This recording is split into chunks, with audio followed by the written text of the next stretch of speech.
understand what it is, but you should listen to your body. Your body is a wonderful tool that sometimes in our rush to get things done and our left brain dominance, we just say, you know what, let's just keep pushing through. And sometimes if you just slow down a little bit, it's amazing what you can pick up.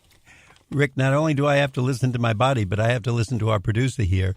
And at this point in the show, he always reminds me that it's time to remind our listeners that they're listening to The Secrets of Success. And my name is Bill Horan. The show is produced at the voice of Nassau Community College, 90.3 WHPC. We'll be right back after this brief intermission. You wanted to see me? Yes, please, have a seat. So here's the thing. When this company brought you on, we took a chance on you. You didn't have that 4-year college degree we typically look for. Right. But we gave you a shot anyway. And since then, you've worked incredibly hard and given it your all. Thanks. You've been an important asset to the team, but I don't think you can be an intern here anymore. We want to hire you. You're serious? Absolutely.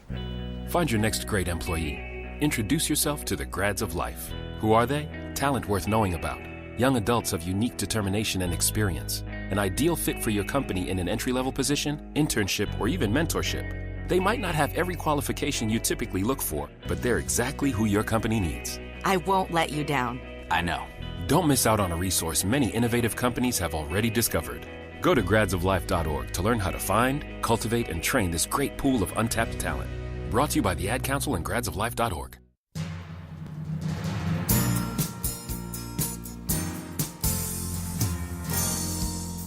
Welcome back. You're listening to The Secrets of Success. I'm your host, Bill Horan, and today we're speaking with Rick Miller, author of Be Chief. Rick, before we ask you some more questions, we'd like to remind you and our audience that we're quickly approaching our 30th, that's 30 years, not 30 weeks, 30th anniversary here on The Secrets of Success. We want to thank authors like yourself for giving us such good information, helping us on our journey to success, and for our loyal listeners who've been part of the show for many, many years and hopefully have gotten a lot out of the show. So it's about, I would say maybe 3 or 4 more weeks till we hit that magic date, but 30 years is coming up very quickly, and Be Chief is an important part of it. Hey, Bill, congratulations. 30 years is a heck of a run. You're obviously providing great value to your listeners, so congratulations. Well, I'm just the conduit. I'm kind of like the broker. I take the best of the best authors. I have them on the show, and I hope our listeners will get something out of it. And I love your approach. And you even go back to a little old school because you say discipline is so important. Now, when I marked that in my notes because I said old school type of view, but is it really, or is it something we really should have, but everybody's just overlooking it today? Well, discipline, I believe, just increases the probability of success. It's really just that simple. I mean, you go back to the, plan the work and work the plan. You need to get really complicated about it. I mean, there certainly are people who are just very lucky. I just don't think probability, you want to increase the probability of your success. Some element of discipline, the point I make in the book is the more disciplined that you choose to be, and I'm not advocating you need to go crazy on it, but I just want to point out that the choices that you make around discipline absolutely affect the probability of your success. And I also make the point that when you become a little bit more disciplined, you get the benefit of clarity. And when you are more clear in terms of who you are and what you stand for, that kind of energy that you and I were talking about earlier that's contagious, that's very attractive to people. People who are clear and consistent in terms of the way you approach things, they tend to attract people who are really interested in that. I love that saying, and we try to take away, even a casual listener who might only tune in once in a while, something from every show, the takeaway. And I want to repeat what you said. Discipline increases the probability of success. So if the person listening says, wait, I have no great skills, I'm not a great dancer, I'm not a great accountant, I'm not the best salesperson in the company. If they have discipline, that alone is going to increase their chances, just like the manager or coach who picks a particular strategy or play for a particular game. They're trying to increase their chance of that play working. We can increase our chances of success just by having a discipline and following through with it. That's exactly right. I mean, Steph Curry's a pretty good basketball player, yet he is disciplined to take hundreds and hundreds of free throws every day to practice. So if it works for a pro basketball player, it works in business, it works in anything you're going to do, that discipline will increase the probability of your success. Bill, no question. I think that's all we have to do is see some of the sports stars we admire and emulate and realize they're doing it. Why shouldn't we do it in our particular line of work or our vocation? By the way, Rick, if I understand correctly from your book, this is not just for business. This could be for a not-for-profit. It could be for a Boy Scout troop, a church group, or the PTA. The same there's theories no would apply. Yeah, there's no question. We're talking about power, and power defined as connecting what you do to who you are, bringing your best self to every opportunity. And I think that's important at work, at home, by the way, if you're working in a hospital or an educational institution or in government, wherever you are, I think this is applicable. And the good news is, in the time the book has been out, we've gotten great sponsorship and endorsements from all parts of society, in addition to people who don't have a job. And they say, you know what, this has helped me bring clarity and energy and confidence to the way I live. So it's been great to get that feedback. Can you give us any steps or ground rules for setting up discipline? Let's just say we're unfortunate we haven't had that in our lives. Maybe we haven't had bosses or relatives who've structured us that way. Are there any overviews that you can give us that would help us? Yeah, well, there are 5 steps really to increasing the probability of success with discipline. Part of it is starting out and trying to figure out, okay, what do I stand for? What's our vision? Where am I trying to go? Some people use vision boards. Some people have.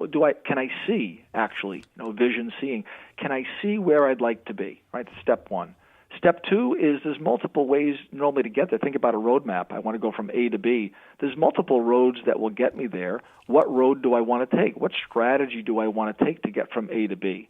And then third, strategy makes sense, but you've got to plan some tactics. All right, you got to get kind of down to the ground floor. What am I going to do? Right, step by step, and then so you plan that. Fourth step is you implement that plan and you try and have some measurement. You try and say, okay, what can I take a measure of? I mean, particularly in business, the language of business is numbers. So you really do try to get some progress reports along the way.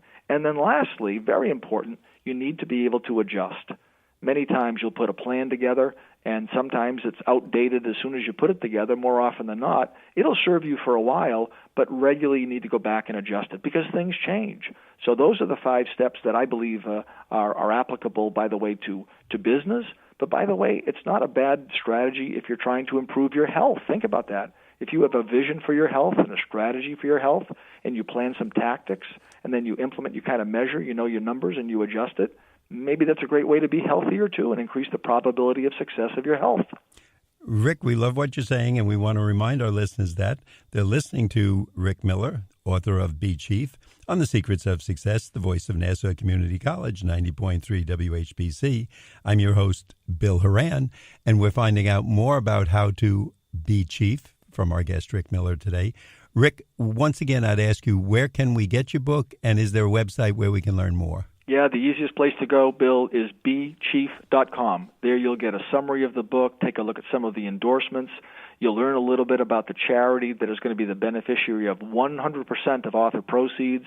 So this is a service project. So bechief.com will give you the information. By the way, it'll also give you a link to the Power Compass. So you can very quickly take a quick score and answer the question from a scale of 0 to 100, how powerful am I? And then you can start to chart a course to decide, am I as powerful as I want to be? Or would I make different choices such that shortly after taking the quiz, I make some different choices and take the quiz again in 30, 60, 90 days and find out, guess what? I'm more powerful. Rick, we also want to remind our audience, if you like what you're hearing from Rick Miller, if you didn't hear the whole show, you just caught a part of it, or you want to hear more, you can go to nccradio.org.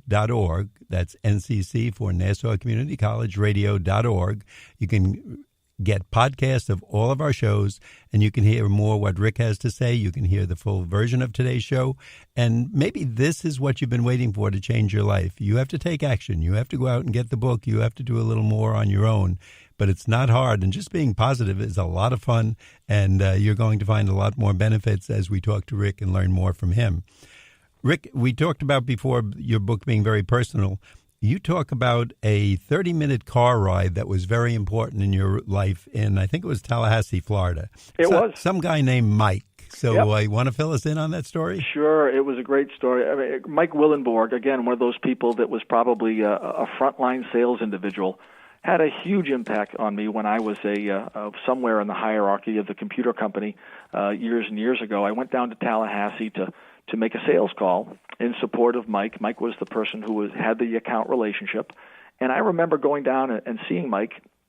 And Mike, before I even got there, sent me a complete account plan, I's dotted, T's crossed, everything I needed to know about his account before I even got there. So I showed up at the meeting, slightly before the meeting. Mike picked me up, and he started to grill me. I'm in the car, and again, from an org chart perspective, I'm 2 or 3 levels above him, and he's very kindly saying, did you read the account plan? And he's kind of peppering me a little bit, kind of taking responsibility to make sure that I'm prepped for his client. This was a very atypical call. I got news for you. But I loved it because what he was doing was he was showing that he was in control. He wanted to let me know that his primary relationship was something that he valued, and he wanted to make sure that I was ready. So it was just a clear indication he was enthusiastic, he was positive, he was professional. But again, from someone on the front line to someone who on an org chart was 2 or 3 levels, maybe 4 levels above him, he took control in a very professional way, and I was just blown away by somebody who had the chief attitude. He was confident. He had the energy, right? He had clarity about what he was trying to accomplish. Again, the definition of real power. And he really was influential with his client, and clearly he made an impact on me. So if power is influence and energy and clarity and confidence and impact, this frontline salesperson, again, I'm talking about him 30 years later, made a huge impact and taught me or kind of reminded me what power is really all about. And again, just to remind our audience, you were several levels above him. I think and 4. Yet he was so enthusiastic to tell you this because he was concerned with the client and doing the right thing by them and, of course, spreading that positive attitude. Yeah, well, he wanted to make sure I was ready. I mean, again, he wanted to make sure that his client was well served by this individual who he didn't know. I was a risk, and he was trying to de-risk the situation and just took an accountability and a professionalism, and he took control while he wasn't. And I think I was 4 levels above him on some crazy org chart, but that didn't matter to him. That did not matter a lick to him. He was a professional and made quite an impact on me. Rick, you've got me feeling very positive. Before we wrap up our show today, we'd like you once again to let our audience know our guest is Rick Miller. His book is Be Chief. It's a short read. It can give you a lot of great ideas. But, Rick, you're going to tell us where we can get the book and the website. Yeah, Bill, it's BeChief, BeChief.com. You'll get multiple opportunities to buy from multiple outlets.